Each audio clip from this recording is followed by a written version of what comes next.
मैं गुलिस्तान चैनल का शुक्रिया अदा करूंगा। उसके बाद जो गुलिस्तान चैनल ने जम्मू कश्मीर या श्रीनगर में जो सर्वे की, सही फरमाया खांडे साहब ने। मैं तो इतना जानता हूं कि 2.5 साल के असना में जो रियासत जम्मू कश्मीर में गुलाम नबी आज़ाद साहब ने जो काम कर दिखाए, वो पिछले 60 साल की आज़ादी से लेकर आज तक न हुए न होंगे। आज़ाद साहब जो हमेशा बाहर रहे, नेशनल लेवल के लीडर हैं, वो अक्सर हिंदुस्तान के हर रियासत हर गांव में रहे और जम्मू कश्मीर भी उनका दिल रहा और तभी 2.5 साल में उन्होंने कर दिखाया। सर्वे तो ऊपर नीचे हो सकती है, सर्वे पर पूरा अभी फोकस नहीं कर सकते हैं। जब तवा गर्म होता है तो रोटी गिरती है उसके ऊपर। ये तवा ही नहीं अभी गर्म है। दिस इज पॉलिटिकल सर्वे। हाँ, तो पॉलिटिकल सर्वे में ही तवे गर्म होते हैं जी। तभी तो रोटी सेकी जाती है जी। तभी तो लोगों को बुलाया जाता है। ये अभी रोटी सेकी ही नहीं है, अभी कोई आर्डर नहीं हुआ, अभी कोई ऐलान नहीं हुआ। अब सुनने में आ रहा है कि मार्च अप्रैल में 2022 में इलेक्शन होगा। तो आप क्या चाहते हैं, इलेक्शन होने चाहिए? हाँ, इलेक्शन होने चाहिए, इलेक्शन होने चाहिए। तो उसमें जो पॉलिटिकल सर्वे है उससे आप मुतमईन हैं? नहीं, मैं मुतमिन नहीं हूँ। देखिए, अगर 4 आदमी मिलते हैं बैक वक्त शहर में, हो सकता है वो बीजेपी के पक्ष के हों, हो सकता है वो फारूक अब्दुल्ला के पक्ष के ही लोग हों। आजाद साहब का नहीं हो, आपने सर्वे एक्ट कर दिया, लेकिन आपने नेट कर दिया। लेकिन सर्वे जनरल पब्लिक की तरफ से की गई। नहीं, जनरल पब्लिक की तरफ से कहाँ करते हो आप? अगर इन इलाकों में जाओगे जहाँ आज की तारीख में मेरे ऑनलाइन तो आपसे भी सर्वे पूछी गई थी, मैंने ही आपसे सर्वे की थी। मैंने तब भी जो आपका रिएक्शन आया वही तो हमने चलाया आगे। मैंने वही कहा था कि आजाद साहब ने जो काम किए, उसकी जो पॉलिटिशियन थी, ना किसी मजहब को प्रॉब्लम हुई, सिर्फ सड़क बनाई सब चले, कॉलेज बनाए सब पढ़े और जो यूनिवर्सिटियां बनाए सबों ने तालीम हासिल की, सड़कों का जाल बिछा दिया। वरना जिला रामबन को, मैं अपने जिला की बात करूंगा, जिला रामबन को 1947 से लेकर 2003 तक किसी ने देखा ही नहीं था।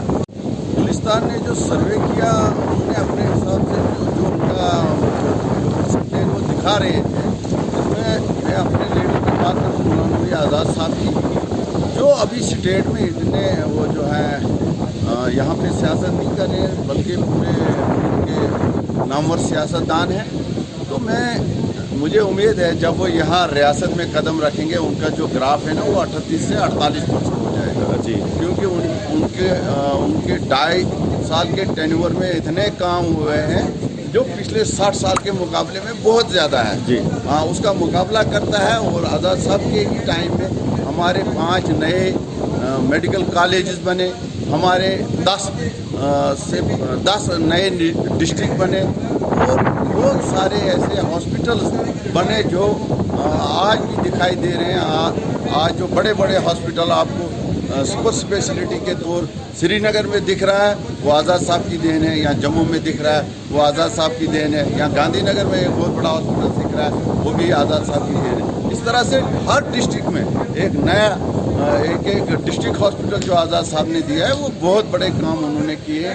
ऐसे कितने में काम आपको गिनाओ जो आज़ाद साहब के टेन्योर में। लेकिन पॉलिटिकल सर्वे जो हुई, ये ऑन बिहाफ ऑफ पब्लिक, यानी पब्लिक से ये पूछा गया ऑनलाइन कि उनका जो रिएक्शन है, अभी तो आपका रिएक्शन क्या है? मैं कह रहा हूँ कि अभी सियासत इतनी नहीं गर्मा गई है कि जो वक्त से पहले जो है ना सर्वे किया गया, तो जब इलेक्शन करीब आ जाएगा तो आप ये खुद देखोगे, हमारा जो आज़ाद साहब के लिए जो आंकड़ा आया है वो डबल होगा, डबल। देखिए, मैं बीटीसी चेयरमैन कुट्टी काडम हूँ। मैं सर्वे पे अगर बात करूँ, देखिए मैं इन चीज़ों को अगर मैं पूरी विस्तार से आपने देखा होगा, आपने सारे ऑनलाइन आपने जो सर्वे किया है, कहीं न कहीं मैं मुतमीन तो हूँ, लेकिन कहीं न कहीं काफ़ी कम ग्राफ अभी तक आपने एनालाइज किया है। देखिए, इस वक्त अगर मौजूदा दौर में पीपल्स डेमोक्रेटिक पार्टी की महबूबा मुफ्ती को अगर 9.1 दिखाया गया है, लेकिन कहीं न कहीं आज के डेट में मोहतरमा Mehbooba Mufti one of the best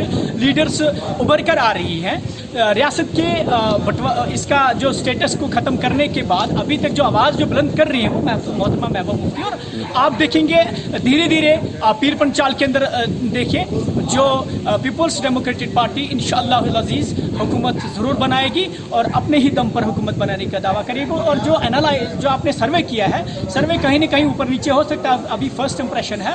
अभी लास्ट तक कहाँ जाता है सर्वे वो आपके सामने, आप लोगों के बीच में रहते हैं, वो उस वक्त कह सकते हैं हम कि, लेकिन कहीं ना कहीं महबूबा मुफ्ती ही यहाँ की वज़ीर आला बन सकती है। कल शाम को जो गुलिस्तान न्यूज़ नेटवर्क की तरफ से जो एक सर्वे, पॉलिटिकल सर्वे यहाँ पर जनाब पे आया, उस पर हमारा रिएक्शन ये है कि आप देख रहे हैं कि 5 अगस्त 2019 के बाद एक सियासी गैर यकीनियत यहाँ पे है, पॉलिटिकल अनसर्टेनिटी है। मैं उस चीज़ को लेकर किसी हद तक मुतासिर भी हूँ, लेकिन जो बड़ा तबका है उनका मानना ये है कि जब तक ना डिलिमिटेशन का प्रोसेस मंजराम पे आए और जब तक ना जो ये टकराव की राजनीति चल रही है, इस कहीं ना कहीं ये जब तक ना ये थम जाती है, तब तक हम इस पे रिएक्शन नहीं देंगे। अलबत्ता मेरा मानना ये है कि इस वक्त मैक्सिमम जो मेजॉरिटी ऑफ द सोसाइटी है वो इस चीज़ के हक़ में है कि जम्मू कश्मीर का जो तशख़्ख़ुस है और जम्मू कश्मीर की जो एक अपनी पोजीशन है उसको लेकर कहीं ना कहीं एक बहुत बड़ा आइनी फ़ैसला लेना दरकार है। अलबत्ता जो गुलिस्तान की सर्वे है, इसको अगर कंपोनेंट वाइज हम देखते हैं, रीजनलाइज करके देखते हैं, इसमें कहीं ना कहीं हकीकत भी है कि लोग जो है प्रेजेंट डिस्पेंसन से नाराज़ है, लेकिन कहीं ना कहीं ये भी एक तलख हकीकत है कि लोग बदलाव चाहते हैं और वो बदलाव किस सूरत में आता है वो वक्त का तकाजा होगा, उसका इंतज़ार करना पड़ेगा। ये सियासी तौर पर उलझाने वाली बात है। अभी तक जम्मू कश्मीर में मुझे कहीं दूर दूर तक चुनाव दिखाई नहीं दे रहे हैं। जब चुनाव होते हैं, जिस वक्त कोड ऑफ कंडक्ट लगता है और यहाँ पर क्या सिनेरियो बनता है, यहाँ जो है इलेक्शन किसी अलायंस में लड़ा जाता है, यहाँ जो सेंट्रल और रीजनल पार्टीज़ के बीच में जो एक तकरार है उसको लेकर क्या सिनेरियो बनता है, उसके बाद हम कह सकते हैं। लेकिन फ़िलहाल जो जम्मू कश्मीर की बात है, फ़िलहाल लोग जो है बहुत परेशानियों में है, मुश्किलात में है, एक सियासी गैर यकीनियत और एक तज़ब्ज़ुब है, वो तभी ख़त्म होगा जब लोगों को कॉन्फिडेंस में लेकर यहाँ पर इलेक्शन कराए जाते हैं। और इलेक्शन की सूरत हाल उस वक्त मंजराम पे आ सकती है जब यहाँ की रीजनल पार्टीज़ जो कभी जम्मू डिक्लेरेशन और कभी PAGD और कभी और बातें हो रही है, इसकी सही शक्ल जब लोगों के सामने आती है, उसके बाद हम बता सकते हैं कि असल सूरत क्या होगी।